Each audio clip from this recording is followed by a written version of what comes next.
De l'Allemagne, la France est un grand pays organisateur de salons, une place forte attractive pour les événements, ça c'est évident. Elle accueille chaque année 450 salons internationaux qui réunissent plus de 162 000 exposants et près de 14 millions de visiteurs. La France, et particulièrement la région Île-de-France, bénéficie d'une image positive, dont on peut espérer évidemment que les JO de 2024 et peut-être l'Expo universelle de 2025 renforcent cette image positive. Pour autant, tout n'est pas rose non plus, on le sait, on connaît tous les lacunes de notre pays, notamment en matière d'accueil, ça a été évoqué un peu ce matin, mais aussi en matière de transport, la fameuse liaison entre CDG et Paris, qu'on attend avec impatience, et puis évidemment aussi en matière de réglementation et de services. Alors comment aujourd'hui conforter l'attractivité de la France pour les événements? Pour répondre à cette question, j'ai le plaisir d'accueillir 4 intervenants. Tout d'abord, je vais appeler Clément Laloux, chef de mission de la promotion du tourisme au ministère de l'Europe et des Affaires étrangères. Clément, bonjour, vous vous installez où vous voulez. Il sera accompagné par Jo-Michel Dahan, sous-directeur des entreprises de services et des professions libérales à la Direction générale des entreprises au ministère de l'économie et des finances. Ouf. Et puis, vous serez aussi accompagné d'Étienne Guyot, directeur général de la CCI de Paris-Île-de-France. Bonjour. Et puis enfin, Laurent Chiron, directeur commercial de Viparis. Alors, Clément Laloux, on va commencer avec vous. Vous allez prendre le micro qui est juste devant vous. Je le disais, vous êtes chef de mission de la promotion du tourisme au MAE, au ministère de l'Europe et des Affaires étrangères. Quel est aujourd'hui, Clément, le rôle du ministère des Affaires étrangères pour le soutien à la filière des salons et événements ? Bien, bonjour à tous, merci pour votre question. Le rôle du ministère des Affaires étrangères et plus globalement, je pense, de la puissance publique, c'est de créer un cadre favorable aux organisateurs de salons. Plus l'environnement des affaires sera porteur, plus les salons seront performants et plus la France rayonnera dans le monde. Donc, la mission de tourisme que je dirige au ministère des Affaires étrangères depuis très longtemps, puisque j'y suis depuis 2 semaines maintenant, appartient à la direction des entreprises, de l'économie internationale et du tourisme. Les salons sont au cœur des 3 enjeux de cette mission, à savoir l'investissement international, le commerce extérieur et l'attractivité touristique. Alors, qu'est-ce qui a été mis en place ? Depuis 2014, le Quai d'Orsay, avec Bercy et d'autres, évidemment, d'autres ministères, s'est engagé dans une démarche forte d'attractivité et de soutien à la filière. Notre raisonnement a été de partir du client. Quel est le parcours client ? D'abord, il doit arriver en France. Donc, cela suppose une grande connectivité de la France avec le monde entier. Je prends pour exemple les droits de trafic qui ont été très largement augmentés avec la Chine, marché évidemment prioritaire pour l'export et donc pour les salons. Donc des nouvelles routes qui vont pouvoir acheminer toujours plus de visiteurs et d'exposants chinois, mais pas que. Ensuite, ce visiteur, pour venir en France, bien souvent, quand il est issu d'un marché ou d'un pays lointain, il a besoin d'un visa. Donc les affaires étrangères avec l'intérieur assouplissent les dispositifs de visa et notamment les temps pour les obtenir, puisque nous allons être en 2018 à 15 pays qui se verront éligibles à une délivrance de visa en 48 heures. Deuxièmement, donc après avoir eu son visa, après avoir pris son vol, il arrive à Paris ou en région. Donc il faut bien l'accueillir. Vous savez que l'image de la France en la matière n'a pas toujours été très rose. Les temps d'attente aux aéroports, même s'ils subissent des contre-coups, sont un enjeu très fort et il y a des engagements qui ont été pris et je salue ici l'engagement notamment d'Aéroports de Paris en la matière pour faire que les ressortissants européens puissent arriver et passer le contrôle aux frontières en moins de 30 minutes et les ressortissants extra-européens en moins de 45 minutes. Ensuite, ce visiteur, il doit accéder à Paris lorsque le salon se tient à Paris. Donc nous avons mis en place, sous l'impulsion encore une fois de l'État, un forfait taxi a été créé pour que le visiteur ait une lisibilité, une prévisibilité du prix qu'il aura à payer quand il arrive de CDG ou de Orly pour rejoindre le cœur de Paris. Et vous l'avez évoqué, en 2023, le CDG Express, dont le calendrier a été de nouveau confirmé. Une fois qu'il est arrivé, il faut qu'il vive la meilleure expérience possible, la meilleure visite possible. Pour cela, la France et les territoires, nous avons une grande tradition d'accueil, des équipements nombreux, mais qui sont parfois vieillissants, qui méritent pour beaucoup d'être rénovés. À Paris, les choses se passent bien. Je pense que Laurent en parlera d'ici peu. Mais un certain nombre d'équipements de salons, un certain nombre d'infrastructures ou un certain nombre d'hébergements, l'hôtellerie a besoin d'être rénovée. Donc il y a un fonds de 1 milliard d'euros qui a été logé à la Caisse des dépôts pour accompagner les entreprises et les porteurs de projets à mobiliser des financements. Dernier point, pour que le visiteur se sente bien, il doit avoir un bon service. Donc nous œuvrons beaucoup à la qualité de service, et pour cela, il faut, je pense, rapprocher la formation professionnelle des besoins des entreprises. Donc nous avons créé au printemps dernier la conférence de formation des excellences du tourisme, en partenariat notamment avec la CCI Île-de-France. Donc comme je le disais, pour bien faire matcher les deux univers, de la grande famille du tourisme. Je sais que certains ici estiment que le terme de tourisme est impropre pour recouvrir le segment salon. Néanmoins, vous voyez qu'il y a beaucoup de problématiques qui se recoupent, notamment quand il s'agit de la puissance publique et, comme je le disais, de créer ce cadre le plus favorable possible à l'accueil et à une expérience la meilleure qui soit. Alors Clément Laloux, encore deux questions très vite. Alors vous le disiez, vous êtes arrivé il y a 15 jours au MAE, donc c'est tout à fait récent, mais vous connaissez bien cette filière des salons, et j'aimerais savoir quel regard aujourd'hui vous portez sur la conjoncture de cette filière salon. La filière du tourisme d'affaires dans son ensemble et des salons en particulier a bien évidemment souffert en 2016, comme l'ensemble de la grande famille du tourisme, à la suite des attentats, de la vague d'attentats que la France a connue et que l'Europe plus généralement a connue.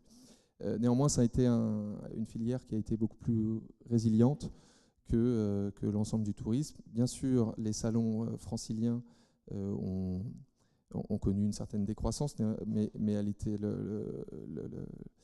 cette décroissance était moindre que celle des visiteurs internationaux à Paris et en France. La bonne nouvelle, c'est que depuis début 2017, on sent une vraie reprise. Certains grands salons professionnels ont connu des taux de croissance en termes de visitorat importants. Je prends pour exemple le CIRA à Lyon en début d'année, ou Maisons et Objets plus récemment, qui enregistrent des taux de croissance très importants en termes de visitorat, et notamment de visitorat international, et que ce soit du visitorat européen, mais également sur des marchés plus lointains en extra-européen. Ce n'est peut-être pas... Il y a un segment aussi que je souhaite souligner, parce que vous l'avez dit, j'y ai beaucoup travaillé dans un passé encore récent, qui est très connexe à celui de l'univers des salons, qui est le segment des congrès, et qui, lui, pour le coup, a très bien résisté en 2016, puisqu'il a connu, il est resté en croissance, même à Paris. Alors ça, c'est pour votre vision de la conjoncture. Si on élargit un peu plus, quelle est votre vision du futur du Média Salon ? Ma vision, je ne sais pas si c'est ma vision ou en tout cas celle que je souhaite.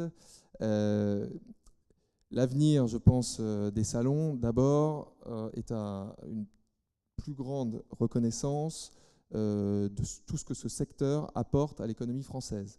Il y a eu une première prise de conscience, je pense, depuis quelques années, sous l'impulsion forte des organisateurs de salons et de leurs représentants.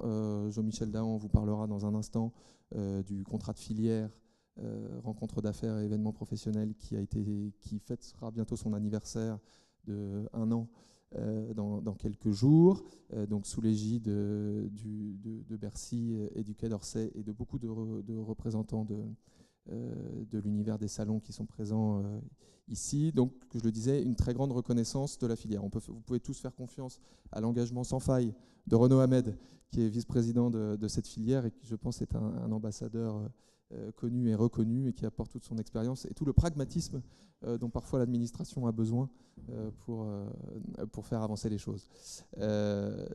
L'avenir des salons, il en a été question dans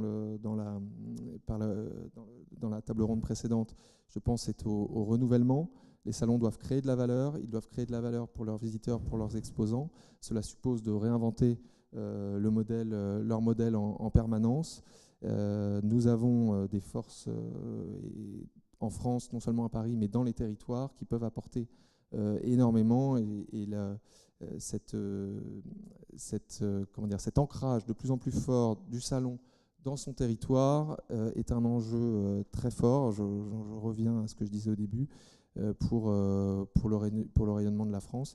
Et donc, il est important qu'il y ait de plus en plus de porosité entre ce que propose le salon et la force du territoire, puisque Paris, évidemment, recoupe la plus grande partie de ces salons professionnels, mais dans la position qui est la nôtre, à Jean-Michel et à moi, l'objectif est aussi d'étendre ce professionnalisme à l'ensemble des territoires français, et c'est, je crois, un bel objectif pour l'avenir. Et je pense que Jean-Michel nous en parlera dans un instant avec les objectifs du contrat de filière. Et bien justement, Jean-Michel, il va prendre un micro tout de suite parce que Clément Laloux représente le ministère des Affaires étrangères, vous représentez le ministère de l'Économie et des Finances. La même question toute simple, quel est le rôle du ministère de l'Économie et des Finances pour justement soutenir cette filière-là? Alors, je dirais que le premier rôle, c'est de tordre le cou à tourisme d'affaires. Comme ça, on a dit pourquoi. Parce que ça a été dit à plusieurs reprises et on ne comprend pas pourquoi il y a une polémique sur l'expression tourisme d'affaires. Alors pourquoi à Bercy, par exemple, on n'aime pas tourisme d'affaires comme Michel? C'est parce que ça donne l'impression que le driver, c'est le tourisme. C'est-à-dire que c'est par le tourisme qu'on fait venir l'activité. Alors que les rencontres d'affaires et le secteur dit les retombées touristiques, mais ce n'est pas simplement une vue de l'esprit, c'est que les retombées, c'est parce qu'un homme d'affaires ou une équipe d'affaires ou un salon ou un congrès est venu porter de l'activité, et puis il y a eu des retombées touristiques, que ce soit sur le phénomène des transports, de l'hôtellerie, de la restauration, mais aussi du patrimoine touristique. Et là on se rejoint avec toi, parce que malgré tout, si la culture touristique ou si le patrimoine touristique est apprêté et complètement relié à l'activité, là on arrive à faire quelque chose, un package complet. Et il y a un travail qui a été fait. Alors, vous me demandiez pourquoi et quel est le rôle de Bercy. Je vais d'abord faire rapidement, vraiment rapidement, un tout petit peu d'histoire, mais alors très très courte. Il a été cité une étude de 2015 qui donnait un certain nombre de chiffres. Alors je vous demande si vous pouvez retrouver sur YouTube ce que le ministre de l'époque, qui est devenu président, avait enregistré comme vœu en 2016 pour expliquer qu'est-ce qui était essentiel en matière, et donc les vœux étaient tournés vers la profession, et expliquer les chiffres, par exemple, le retour sur investissement, 1 euro investi égale 8 euros, c'était 8 qu'il avait retenu, de déploiement pour l'activité. À partir de cet argumentaire qui était très simple et qui s'appuyait beaucoup sur ce qui avait été sorti entre les années 2012 et 2015, quel était finalement le fond qui avait travaillé? Bien sûr, les professions s'étaient mobilisées, mais on avait perdu un salon important qui était parti à Barcelone. Et ce salon avait un peu ébranlé la profession, ou une partie de la profession, sur le thème « Pourquoi on l'a perdu ? Quelle est la raison pour laquelle on l'a perdu ?» Et on a dû décomposer collectivement les raisons qui avaient fait que... Et cette espèce de check négatif avait permis de partir en mobilisation de 2011, 2012, 2013. En 2013, on crée la Commission nationale des services, une des premières sections thématiques était porté par Thierry Hess sur le thème des rencontres d'affaires. Donc cette mobilisation s'est faite par stratification progressive, mais s'est accélérée. Elle s'est accélérée avec un discours sur les grands événements. Faire venir des grands événements en France, bien sûr.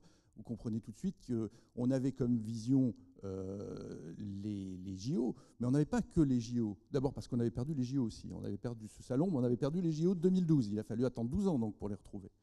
Et donc on s'est dit, qu'est-ce qui se passe derrière tout ça? Quels sont les métiers qui sont derrière? Et là, on a été aidé par la mobilisation des acteurs, y compris des collectivités territoriales qui ont eu un discours un peu plus qualitatif sur ce thème. Et on est arrivé au contrat de filière. Le contrat de filière, c'est dire d'une filière, j'ai aimé tout à l'heure l'expression fierté qui était sur un des intitulés, on sentait que l'ensemble des acteurs étaient dans la fierté de la qualité de la French Touch aussi qu'on trouve dans cette profession, qui devait être affichée de manière forte. Et on arrive à notre rôle à nous, les pouvoirs publics, les ministres, doivent faire comme la chancelière, être plus présents sur les événements, montrer que derrière l'ensemble de ces salons, de ces congrès et de ces rencontres d'affaires, et de ces foires, parce qu'on n'utilise plus le mot foire, mais c'est un mot qui n'est pas à rejeter, l'ensemble de ces activités, ces manifestations permettent à un territoire de rayonner, de faire passer énormément de messages.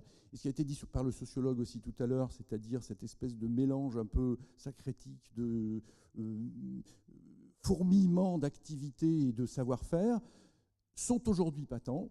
Je veux dire, les pouvoirs publics l'ont pris en compte. Ce contrat, on peut en reparler après sur les détails, a mis en place un programme, une feuille de route.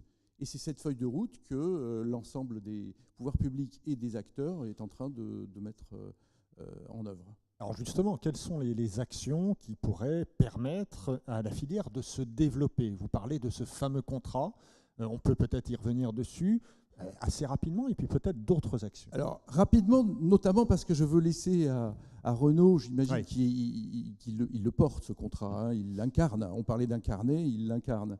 Donc je ne vais pas lui couper l'herbe sous le pied. Par contre, je dirais qu'on l'a structuré de manière assez classique dans la notion d'un contrat de filière. Il a souhaité, et tout le monde s'y est rangé, qu'il y ait quelques quick wins. Il fallait qu'on voit des choses assez rapidement. Alors là, on a eu un an un peu compliqué, parce qu'avec des élections, il y a toujours un peu de retard après sur l'allumage de certains sujets. Mais il n'empêche qu'on va avoir, d'ici quelques semaines, un certain nombre de choses qui vont apparaître comme étant finalement des outputs de cette opération contrat de filière. Donc quelques quick wins, il pourra en reparler s'il le souhaite.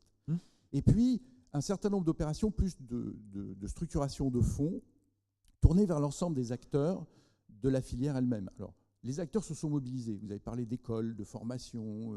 Il y a beaucoup de choses qui sont en train de se faire.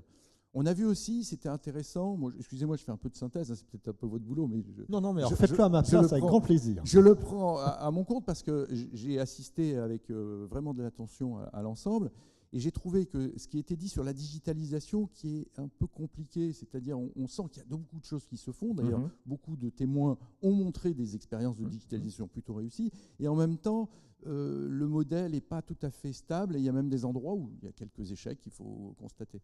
Donc ça veut bien dire que sur cet aspect-là, c'est-à-dire transformation numérique, digitalisation de la profession et des professions qui tournent autour de l'événement et des rencontres d'affaires, il y a quelque chose à travailler.